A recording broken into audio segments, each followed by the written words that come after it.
Hoy vamos a hablar de la pérdida de grasa corporal, del proceso de la disminución de grasa corporal.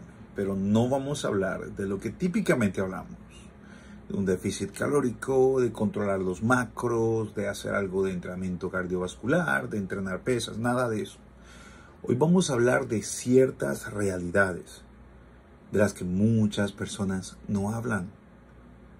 Dentro de fitness en general, pero en este caso refiriéndonos a un proceso de disminución de grasa.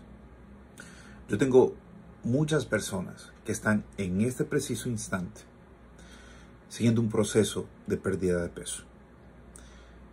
Y cosas que veo muy a menudo son el hecho, por ejemplo, de pretender que porque compramos un plan de alimentación o asesoría con algún nutricionista o entrenador, que este nos va a dar una dieta maravillosa, que tenga lo que nosotros queremos que tenga y que logremos bajar peso. La realidad del asunto es otra. Si nosotros dentro de un plan de alimentación implementáramos todo lo que la persona quiere, podríamos aún así hacer que esa persona disminuya de peso, pero hasta cierto punto. Porque vamos a decir que complaceríamos a la persona en el ambiente del paladar o el disfrute, porque estaría comiendo lo que quiere, pero en cuestión de cantidad tendría que ser sumamente restringida. Entonces no sería un plan sostenible.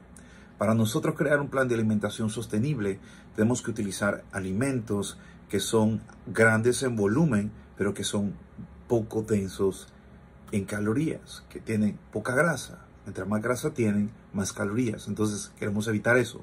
Por ejemplo, en las proteínas utilizamos tilapia, utilizamos la pechuga del pollo, la pechuga de pavo, claras de huevo. Si es algo de volumen, pues podríamos utilizar el huevo entero, podríamos utilizar la carne de res, la carne molida no tendría que ser de pavo, podríamos utilizar otras piezas del pollo, podríamos utilizar salmón. Sí, pero si es definición, definitivamente tenemos que utilizar ese tipo de productos. ¿Y qué pasa con ese tipo de productos? ¿Qué pasa con la pechuga de pollo? ¿Qué pasa con las claras de huevo? ¿Y qué pasa con la tilapia? Que como son sumamente bajos en grasa y son casi que nulos en carbohidratos, es pura proteína, son bastante simples. No tienen mucho sabor. Por más que le queramos hacer, no tienen mucho sabor y obviamente nos aburre mucho más rápido. Pero esa es la ruta, esa es la manera de hacerlo. Porque si hacemos esa elección de alimentos, vamos a poder no solamente mantenernos dentro de un déficit calórico, sino que no nos vamos a desesperar porque estemos comiendo poco, porque no vamos a estar comiendo suficiente, porque podemos aumentar el volumen, ya que la densidad calórica es menor. Esa es una de las cosas en las que muchas personas fallan, en el hecho de que no se mentalizan que es un proceso en el que se requiere de sacrificio. Y ese sacrificio incluye el sacrificio de nuestro paladar, de estar comiendo lo que nosotros preferimos. Algunos coaches, algunos nutricionistas pueden agregar un cheat day, como le llaman, un día de trampa, que más bien no es un día entero de trampa, sino una comida de trampa a la semana. Hay quienes lo hacen, hay quienes tienen otra política y no lo hacen.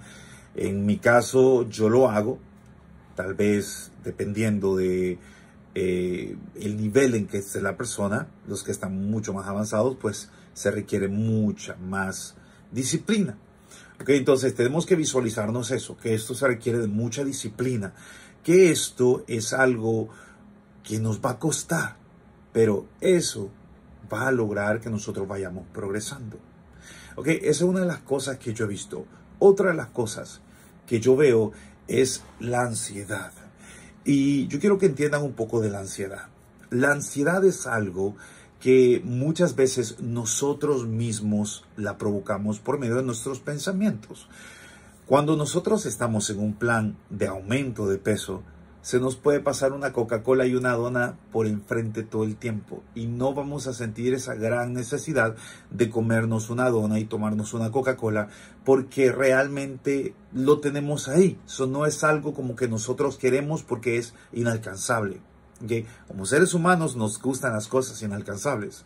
Ahora, cuando estamos en una dieta en un déficit, en un plan en el que tenemos que comer limpio y no incluye una dona ni una Coca-Cola, al saber nosotros que estamos restringidos, al saber que tenemos que aguantarnos de comer eso, nos pone en un estado de ansiedad y como que queremos hacerlo. Pero esto, señores, se controla por medio de meditación, eso se controla por medio de mindfulness, ¿ok? Tenemos que concentrarnos en lo que estamos haciendo y mantenernos dentro del plan, ¿ok? No caigan en eso. Otra cosa, la tercera, que yo veo también, que es muy común y es uno de los factores por los que muchas personas dejan su plan de alimentación, es porque no ven resultados rápido, ¿ok? Tenemos que considerar una cosa, estamos intentando disminuir grasa corporal, no necesariamente peso en sí. Sí, eventualmente la báscula va a comenzar a bajar, pero el enfoque tiene que ser la disminución de exclusivamente grasa. Ahora, consideremos que una libra de grasa tiene un equivalente aproximado de 3.500 calorías, ¿ok? So, necesitamos consumir 3.500 calorías para poder consumir, darle utilidad, oxidar, deshacernos de una libra de grasa. Ahora, dentro de un plan de alimentación bien estructurado, un déficit calórico no repasaría o no rebasaría el 25%. Si una persona tiene una tasa metabólica basal de 2.000 calorías, su déficit sería de 500 calorías. Estaría consumiendo 500 calorías menos de las requeridas por su cuerpo.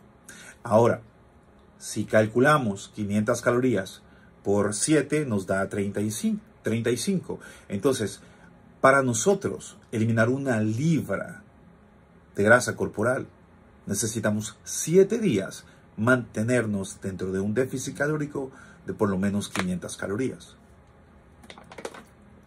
¿Se dan cuenta? Lo que significa que si usted ve que la báscula bajó 4 libras, no necesariamente esas 4 libras son de grasa. La mayoría de ese peso es retención líquida. Si disminuimos el carbohidrato y comenzamos a hacer ejercicio y a sudar más, vamos a deshidratar el cuerpo. ¿Ok? Al deshidratar el cuerpo, la báscula va a bajar. Pero no significa que eso es exclusivamente grasa. Hay que ser pacientes. Tenemos que armarnos de mucha paciencia. Si confiamos en el proceso, vamos a seguirlo de una manera tranquila, de una manera serena, con mucha seguridad, sabiendo que al final vamos a obtener resultados. Recordemos también siempre las diferencias individuales, ¿ok? Todos tenemos una genética diferente, todos podemos seguir el mismo patrón de alimentación, el mismo estímulo de entrenamiento y todos vamos a obtener un cambio, pero no a la misma magnitud, ni en el mismo tiempo, ni en el mismo volumen. Así que hay que ser pacientes y simplemente continuar con el proceso. Nos vemos más adelante.